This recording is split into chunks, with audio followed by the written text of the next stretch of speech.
got off the plane, got into Australia, and I was suddenly, instantly cheered up by it. I don't know what it is. There is an atmosphere about the place, and I think it's to do with the fact that over here people don't...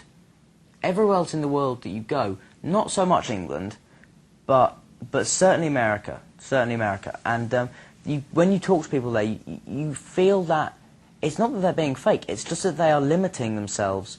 They feel they have to limit themselves as to what they can say to you, because they think you're some big movie person. Whereas over here, people just don't do that. People talk to you like they talk to anybody else, which is just so refreshing and such a relief to suddenly, you know, have that feeling you can actually have a bit of a connection with somebody. I mean, we were getting... Some of them were pretty ridiculous. Some of them were, you know, they were very good scripts in themselves, but the characters were a stone's throw away from Harry. And I just thought, well, what's the point? You know, I've done this role 7 times by the end of the series. I don't want to do it an 8th time under a different name. You know, I just got to get out there and do something different.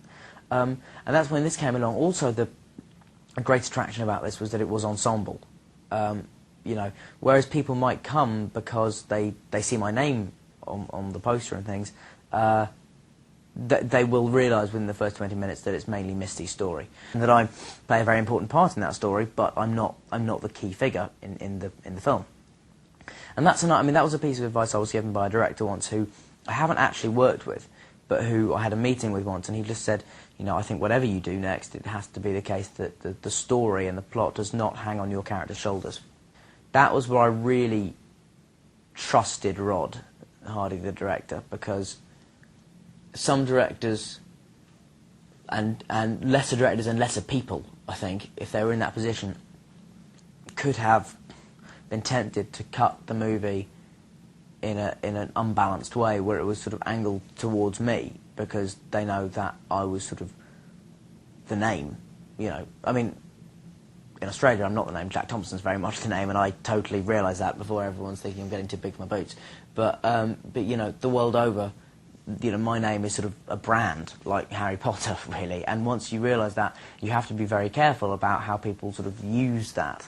And but that was the thing, I really trusted that Rod was going to edit this movie, not angle towards me, and just edit it and tell the story we needed to tell. The interesting thing about the Australian accent for me was that it's similar to the Irish, not in how it sounds, but in the way that they are both very easy to caricature, but not easy to do well. I mean, I started off sounding like Dick Van Dyke in Mary Poppins, to be honest with you. The Australian soaps are massive in England. And you know what I found out the other day? Rod Hardy, who directed this movie, we were just chatting in the back of the car on the way to the premiere, and he said, do you ever watch Neighbours, Dan? I said, oh yeah, I've watched bits. And there was a pause, and I said, have you ever directed on that? He said, oh yeah, I did one block of episodes once. I did the one where Kylie and Jason got married. I was like, that's the most famous episode. How can you say that so just, you know, blasé? But no, I found out that the other day. I was very impressed by that. No, I mean, we don't... I suppose it had been through stuff like Neighbours and Home and Away and just all that stuff that people possibly wouldn't want to be represented by, I don't know. And your scene with Teresa is... a little bit more intimate than that. Yeah. No, it's... I mean, I was... The thing I put that down to, though, was the fact that it's... Not that it's my first on-screen kiss, but that it's Harry's first kiss. And Harry, as a character that so many people care about, this is... his first kiss is as important to them as it is to him, in a weird way, because he's such an iconic figure. But with Teresa, obviously, that was kind of a weird moment for me. An amazing moment, because she's obviously beautiful. But kind of... It wasn't awkward, because she was great, because she made me feel really a lot less nervous. She really relaxed me, and that's brilliant. But at first, I didn't know really... I didn't know the etiquette. No one tells you stuff.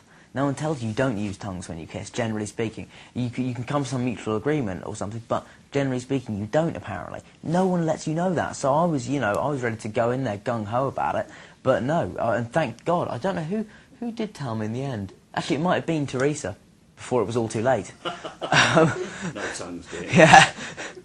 Well, it is. I mean, I would never want people to think that I don't take my job seriously, because I think as an actor, you've got as much of a duty to do your job well as any of the crew have. I mean, I personally believe that all actors should just think of themselves as crew. before they start getting big ideas and things. But so I mean, but as you say, at the same time, it's good to have a laugh about it, and it's good not to, you know, you have to be able to, at the end of a, you know, say a day where I've